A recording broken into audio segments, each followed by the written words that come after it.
3, 2, 1. Stand with 3D PT.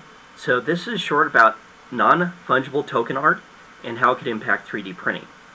So NFTs are basically digital tokens tied to the blockchain that connect the art with the original artist.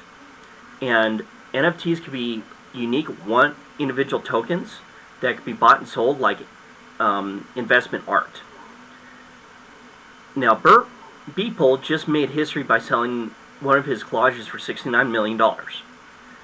This is going to be interesting for 3D printing because this would actually solve some issues coming up.